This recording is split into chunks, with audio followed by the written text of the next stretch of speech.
Good evening, friends.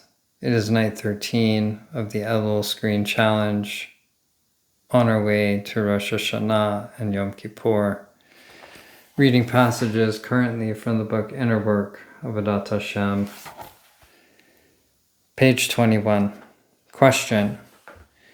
If, when we develop spiritually, we become aware of our selfishness to the extent that we consider ourselves to be the lowliest of people, how can we then serve God in joy?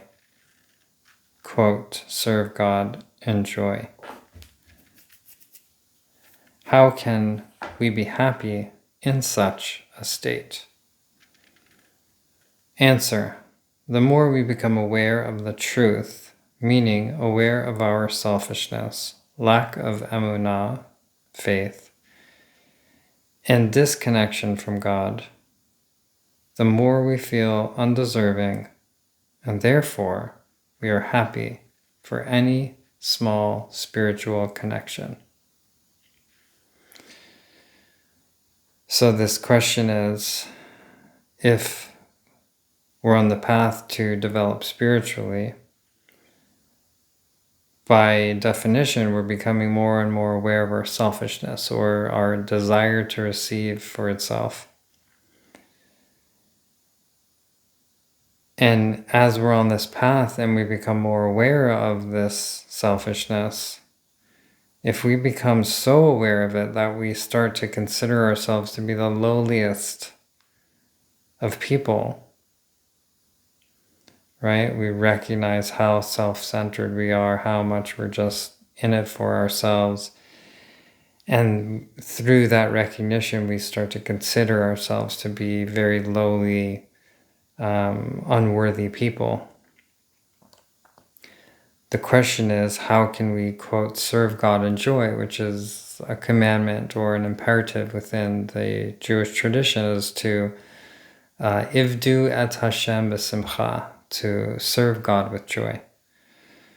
How could we be happy if we feel we're in such a lowly, despicable state of being?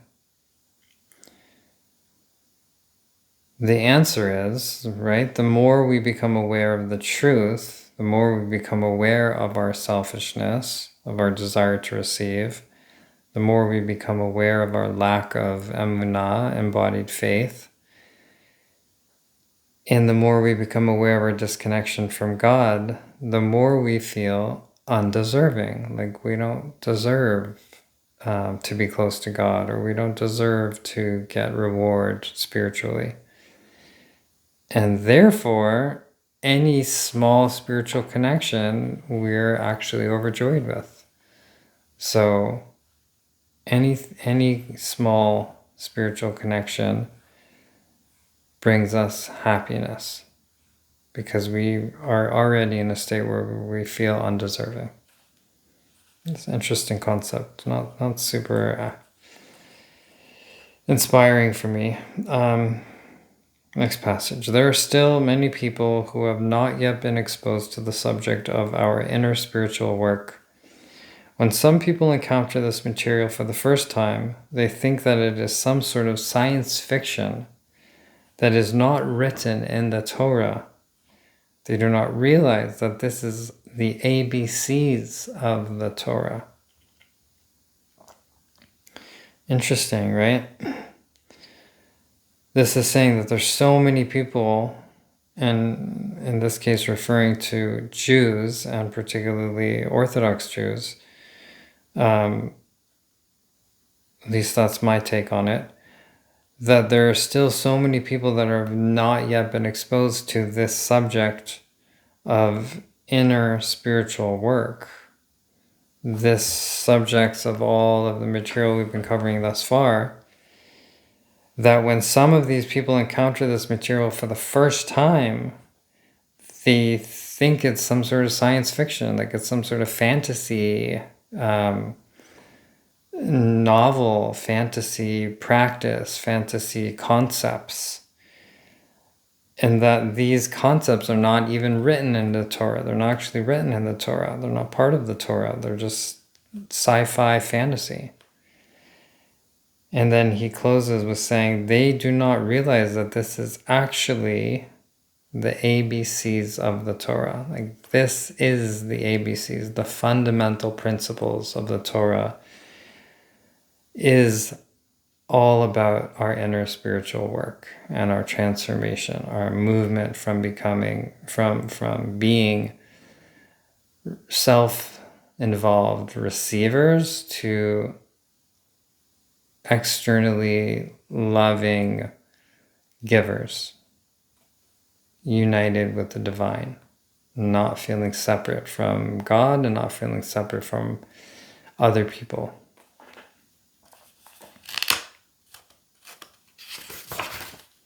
Page 22. Every normal, healthy person who is not an angel desires to receive pleasure in a self-serving manner.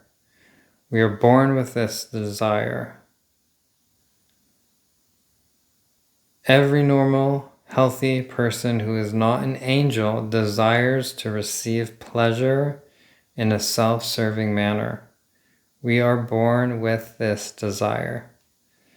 The more we develop spiritually, the more we become aware of our selfishness, and rather than overlooking it, aspire to transcend it. The more we develop spiritually, the more we become aware of our selfishness, and rather than overlooking it, aspire to transcend it. Right? So it's saying that every person, every normal, healthy human being desires to receive pleasure in a self-serving manner. That is our nature. We are born with this desire. That is our imprinted genetic code to desire to receive. Desire to receive pleasure in a self-serving way.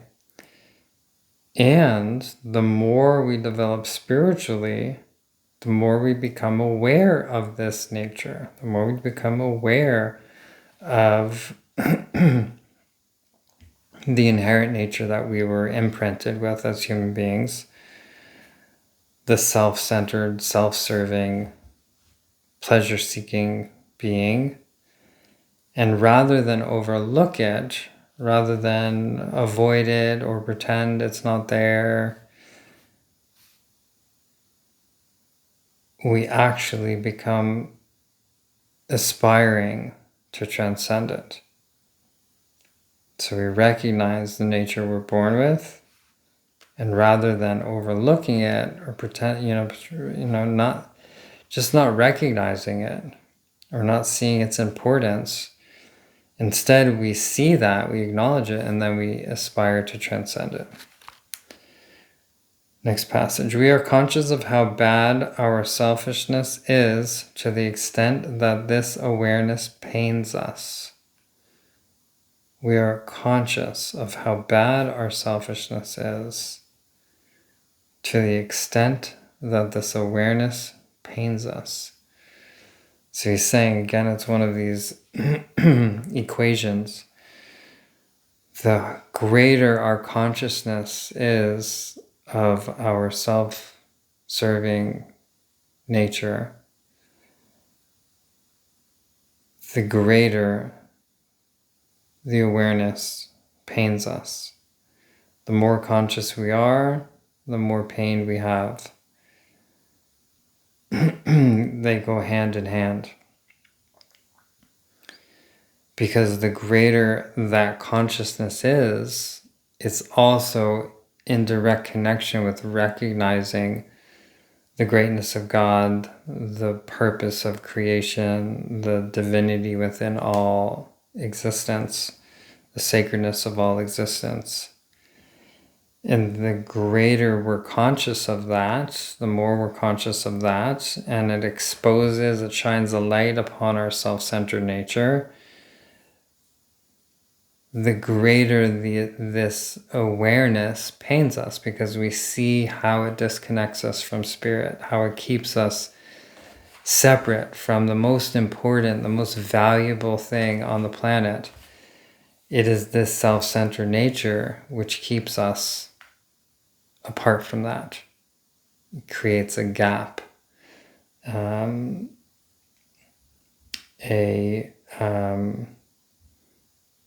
do you call it? Like a vast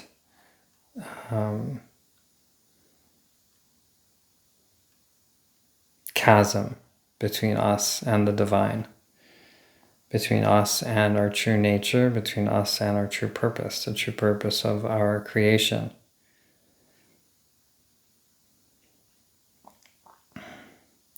People who think they are righteous are people who are not spiritually developed. It was similar to a previous passage, pretty straightforward. People who think they are righteous are people who are not spiritually developed. So if you come across people who are touting to be righteous, you can recognize that as a direct sign that they are not actually spiritually developed, right? Because again, it would be an expression of building up the ego. It would be an expression of haughtiness, of expanding the ego, blowing, expressing like a bigness about oneself, that I am so righteous. And that in itself, it clearly delineates that a person is not actually spiritually developed, because a person who is spiritually developed is expressing the opposite of that. They're not, trying to say that they're so righteous and they're so great and they're so special. The opposite, that they're just an expression of the divine, same as you and me and everyone else and everything else. So that that's a good sign. Yeah, I wanted to go back to this piece about the sci-fi, right? That some people encounter this material for the first time. When they do, they think it's some sort of science fiction, because also they feel like it's not real, like that it's not attainable, that it's fantasy, that God's presence and our capacity to actually transcend our self-centered nature and unite with the divine and experience, pleasure beyond measure, as it said earlier, that's all fantasy, that is like the stuff of fairy tales. And that's sad, and it also just puts a light on how far we are from acknowledging and recognizing the true nature of existence and the true nature of God in the world, that people would think it's a fantasy to imagine that the divine is shining through everything and everyone, and that all of God's divinity is in each individual, that light is shining out through us and is calling us home and calling us to our true nature, and that is actually the world, right? That the world that the Kabbalah describes as this world of unity, of light, of revelation. It sounds like it's science fiction. It sounds like it's fantasy, but in truth, it's the foundation, the fundamentals of the Torah, and the fundamentals of what it means to be Jewish, the fundamentals, the core principles of what it means to be practicing Judaism, right? And that's like a total flip from sort of mainstream perspectives, that practicing Judaism is about following the mitzvot, it's about being Jewish and following the customs and wearing a yarmulke and all of the externally referenced material around what it means to be Jewish, and it's saying that that's not actually it at all, that the fundamentals of what it means to be Jewish is to be doing this inner spiritual work, to be transforming, be developing ourselves spiritually, to be embracing our true purpose of being here as an extension of the divine, and recognizing our true identity, right? And that's the right line that we talked about before, the line of awakening, of spiritual awakening, of the truth of our true nature as being not separate from the divine, and that every moment and everything around us is actually miraculous, and it's hidden through these veils. Like we have sort of like these layers of sunglass material in between us and the light. And so we look at it through these lenses and we don't see clearly. We see the shadow and we see things dimmed down and dull. But if you keep continuing to take away, lens after lens after lens, you become more and more exposed to the true light that is shining through everything. And what does that mean? It means that the presence of the Shekhinah, the indwelling presence of God, is radiating through everything at every moment. Every moment is miraculous. There is nothing that is ordinary that is here. And it's our dulled and self-serving nature, and among other things, our conditioning to see the world through a lens of labels and constricted and restricted expressions that inhibit our capacity to see the light that is shining through in every moment. And God willing, Bezrat Hashem, we get more help to uncover and remove these layers that block our consciousness from seeing the true divinity. And, when we do that, instead of seeing another as separate and different from us, and therefore we should like or we should dislike them, we start to see the true divinity in all creatures and all human beings as extensions and expressions of the divine. So, God willing, Bezrat Hashem, may we be blessed to open our eyes wider and wider and wider to see more light, take in more light, open our hearts to express love for ourselves and for one another as being part of this magical mystery called life.